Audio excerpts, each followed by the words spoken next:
Hey everyone, and welcome back to the channel.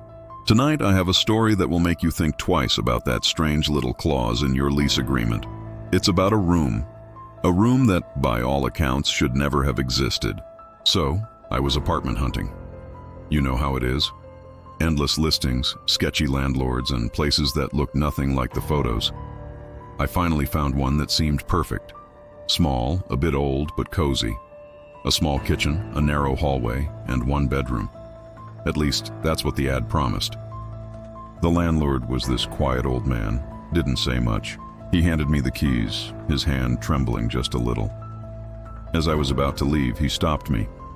He looked me dead in the eye and said, "Don't move the wardrobe." I kinda laughed it off, you know. I figured it was just heavy, or maybe it was an antique and he didn't want it damaged. But the way he said it was slow, almost like a plea. It was weird, and it stuck with me. For the first few weeks, everything was normal. I settled in, unpacked my stuff, and pretty much forgot about the old man's strange warning. The apartment was quiet, maybe a little too quiet. It was just another cheap rental in a city full of them. Or so I thought. The peace didn't last. It started one night, a sound so faint I thought I was imagining it. A soft scratching. It seemed to be coming from behind the wall in my bedroom. I dismissed it as mice or the building settling. Buildings make weird noises, right? Nothing to worry about. But this noise was different. It wasn't random. It had a rhythm. Over the next few days, the scratching grew louder. It went from a faint tick-tick-tick to a deliberate rhythmic scraping. It sounded exactly like someone dragging their fingernails down a wooden board. And it always came from the same spot. The corner of the room right behind that big old wardrobe. I tried to ignore it. I'd turn up the TV, put on some music, but the sound would cut through everything. It was maddening. It would start around midnight and go on for hours. Sleep became a luxury I couldn't afford. I started feeling watched, even when I was alone. The whole apartment felt wrong. Then one morning, I walked into my bedroom and froze. The wardrobe. It was tilted, just slightly a few inches away from the wall. I knew for a fact I hadn't touched it. I lived alone. There was no explanation. My heart started pounding. I told myself it must have settled on the uneven floor, a logical, rational explanation. But I didn't believe it. With my hands shaking, I pushed it back into place. And that's when I saw it. Hidden behind the wardrobe, perfectly concealed, was a door. It was old, painted the exact same color as the wall, blending in almost seamlessly. There was no handle, no lock, not even a keyhole, just a faint hairline crack outlining its shape in the plaster. A door to nowhere. My rational mind was screaming at me to just push the wardrobe back and forget I ever saw it. But curiosity and a growing sense of dread took over. I leaned in close, pressing my ear against the cold, painted wood. I held my breath, listening for anything. And then I heard it, a soft, steady sound from the other side. It wasn't scratching. It was breathing. I needed proof. I needed to know I wasn't losing my mind. That night, I set up my phone to record the audio by the wall. I hit record, propped it up against the baseboard behind the wardrobe, and tried to get some sleep. The scratching started as usual, scraping away at the silence and my sanity. But then, at exactly 3:17 in the morning, it stopped.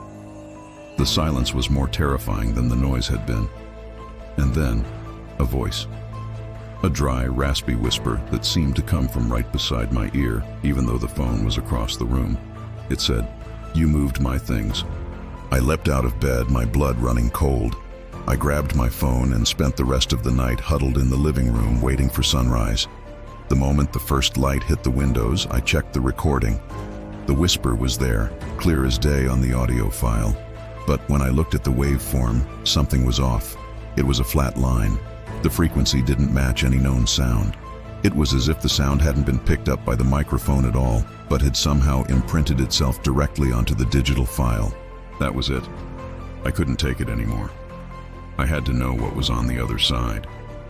Fueled by a mix of terror and a desperate need for answers, I shoved the heavy wardrobe completely out of the way, scraping it across the floor. The hidden door was fully exposed now, and it was open. just a crack. A sliver of darkness beckoned from within. The air that seeped out was cold and musty, smelling of dust and old, decaying paper. Taking a deep breath, I pushed the door all the way open and peered inside. My brain struggled to process what I was seeing. It was a room, identical to mine. The same bed, the same nightstand, the same dresser, the same window looking out onto the same street. But everything was reversed. A perfect mirror image. The furniture was arranged in a mirror layout. The books on my shelf were there, but the titles were backward. My eyes darted around the bizarre, reversed room, and then they landed on the nightstand. There was a framed picture there, just like the one I had. It was a photo of me. But in this picture, I wasn't smiling. My eyes were closed, like in a post-mortem photograph. Against every instinct screaming at me to run, I stepped inside. I had to understand. The air immediately grew heavy, thick and cloying like fog. The smell of dust and decay was overpowering. I took a few steps into the center of the mirrored room, my feet silent on the identical rug. Then I heard a click behind me. The door. It had shut. I spun around, my heart hammering against my ribs. But there was no door, just a solid, seamless wall. The faint outline was gone. I was trapped. Panic set in. I ran to the wall, pounding on it, screaming, but my fists just met solid plaster. And then it started again. The scratching. But this time, it was coming from the other side of the wall, from my room. Desperate, I ran to the window. I looked out onto the street below. It was my street, yes, but everything was moving in reverse. Cars drove backward. People walked backward. The clouds in the sky rolled backward against the wind.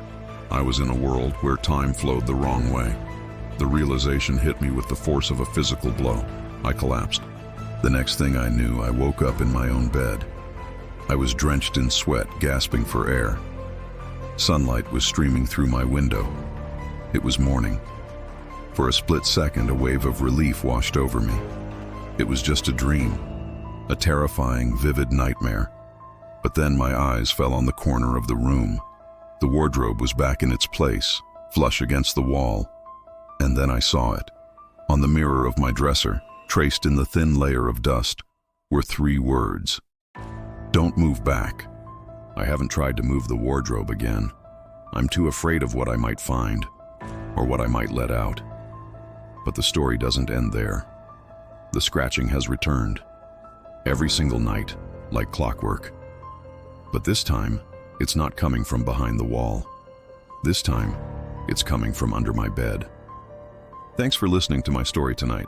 If you enjoyed this journey into the unsettling, make sure to hit that like button and subscribe for more content like this. Stay safe out there, and maybe check behind your furniture. You never know what you might find. See you next time.